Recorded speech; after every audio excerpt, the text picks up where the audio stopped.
Olá, antiéticos! Bem-vindos ao Cantinho do Alan. E hoje a gente vai falar um pouquinho sobre romantismo norte-americano. E para isso, a gente vai usar do livro The Scarlet Letter, de Nathaniel Hawthorne.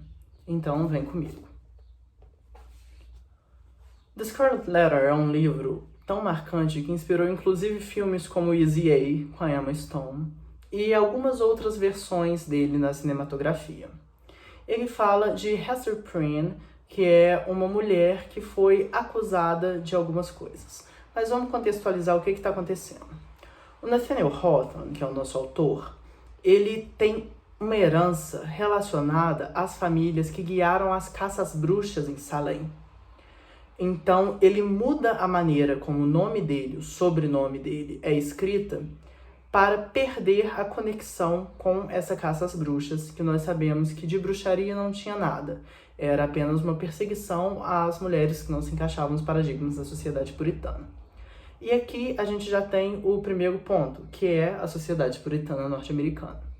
Ela já vai ser criticada no início do livro, quando é afirmado que a primeira construção realizada na cidade onde nossa história vai acontecer é uma prisão. Então, quem são esses puritanos que constroem prisões antes de igrejas, se é uma comunidade tão religiosa assim? E o nosso primeiro cenário é essa prisão. Nessa prisão, a gente tem a nossa protagonista, a Hester Prynne. E o que aconteceu? Anos atrás, o marido da Hester desapareceu. E no presente dessa história, ela aparece grávida. Mas, como a sociedade puritana norte-americana é uma cidade de cidadãos do bem, então eles decidem que não vão a matar, como deveria acontecer, mas que ela ficará presa até o nascimento da filha. E depois disso, ela será obrigada a usar sempre uma letra A vermelha no seu peito, e sempre que ela for ao mercado da comunidade, um garotinho batendo um tambor vai segui-la. Então, a gente tem o motivo da letra escarlate, a Scarlet Letter. O A que vai ficar no peito dela é de adulteress, adúltera, para falar qual foi o crime dela. Então, a Hester sai dessa prisão, é humilhada no mercado, com o bebê no colo, mas antes disso nos é falado que na prisão tinha uma rosa vermelha. E essa imagem da rosa vermelha vai aparecer por diversas vezes durante o texto inteiro, como um símbolo de esperança para toda aquela condenação realizada pela sociedade puritana. Além disso, a gente destaca que a filha da Hester chama Pearl. E pérolas, nós sabemos, são coisas que se materializam após sujeira entrar dentro de conchas. Então, é algo lindo que vem de algo feio. Aí a gente tem a metáfora para a filha nascida de adultério.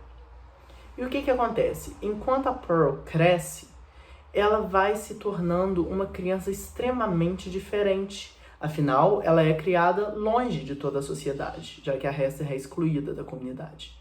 Então, ela cresce e a Hester, por vezes, duvida se ela realmente é uma criança, ou se ela não é um duende, um imp. Então, vai se passando o tempo e cada vez mais a gente vai criando uma curiosidade com essa personagem da Pearl. Outro personagem muito importante é o Dimmesdale. O Dimmesdale é o clérigo da cidade, o grande símbolo religioso, e ele tem uma doença que o faz tossir e colocar a mão no peito. Isso vai ser muito importante porque, com o passar da história, a gente vai ver se desenvolver entre a Hester, a Pearl e o Dimmesdale uma relação de cumplicidade. Isso porque, na verdade, o pai da Pearl, que ninguém sabe quem é o clérigo. Então a gente já tem uma desconstrução dessa figura religiosa na imagem desse homem. E por que é importante que ele tussa com a mão no peito? Porque em um determinado momento, a Pearl vai olhar para isso e falar: olha, mamãe, é igual a sua letra.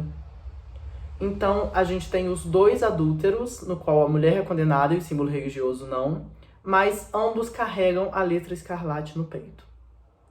E, além disso, existe um momento muito marcante no qual eles estão na floresta e tudo está coberto pela copa das árvores e um feixe de luz atravessa e ilumina a Pearl. E o Dimmesdale e a Hester ficam chocados com isso. E, na verdade, isso é uma escolha estética, porque o Nathaniel Hawthorne é muito marcado pelo impressionismo. Então esse jogo de luz e sombra vai acontecer por diversas vezes e cada momento vai ter uma representação diferente. Nessa, por exemplo, a gente tem a luz da Pearl contra toda essa escuridão que persegue a nossa história. E um determinado momento que acontece ali no pátio do mercado e que também é muito importante é a passagem de um cometa. Estão o Dimmesdale, a Hester e a Pearl sozinhos quando passa um cometa no céu. E esse é o momento que demarca a família ali construída. Então a gente também tem uma desconstrução do que seria família, já que o Dimmesdale não seria o par romântico oficial da Hester. E falando em par romântico oficial da Hester, chega um médico na cidade para cuidar do Dimmesdale. E esse médico é o Chillingworth. E a questão é que ele é o marido desaparecido da Hester.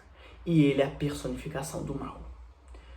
E ele vai cuidar do Dimmesdale, mas na verdade ele quer que as pessoas respondam a ele.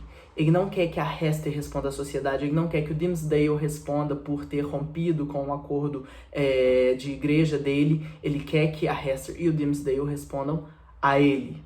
Como se ele fosse o único Deus julgador, como se eles devessem algo ao Chillingworth. Então ele aparece como o grande vilão dessa história. Com o passar do tempo, a doença do Dimmesdale vai piorando, a Pearl vai acompanhando isso, a Pearl fica cada vez mais diferente do que é esperado para ela. E no final da história, o que acontece é que o Dimmesdale morre. E é falado que dá pra ver na morte dele o A vermelho no seu peito.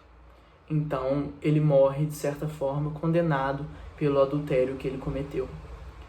Mas isso não é revelado à sociedade. Então a Hester pega a Pearl, as duas saem daquela comunidade e vão viver e vivem bem o resto da sua vida. Lá no começo eu mencionei a relação da família Hawthorne com a Caça às Bruxas de Salem. E isso é importante porque a gente pode entender que a Hester poderia ser aquilo que nós chamamos de uma das bruxas que sobreviveu. E por isso ela é tão importante para o Nathaniel Hawthorne enquanto uma personagem. Então a gente já tem aqui uma introdução a um dos maiores livros do romantismo norte-americano. Os traços fundamentais da sua estética são a conexão com o impressionismo e o trabalho de luz e sombra, e a letra escarlate, porque a gente tem o símbolo, a cor e o som, se a gente pensar no menino do tamborzinho que acompanha a Hester no mercado. E a gente tem vários aspectos da escrita do Hawthorne que muito provavelmente demonstram que esse livro não teria sido publicado se o autor não tivesse contatos na época. Mas, de qualquer forma, que bom que essa história chegou até nós e hoje em dia é um dos grandes marcos da literatura norte-americana. Espero que vocês tenham gostado e é isso por hoje, Anticorpos.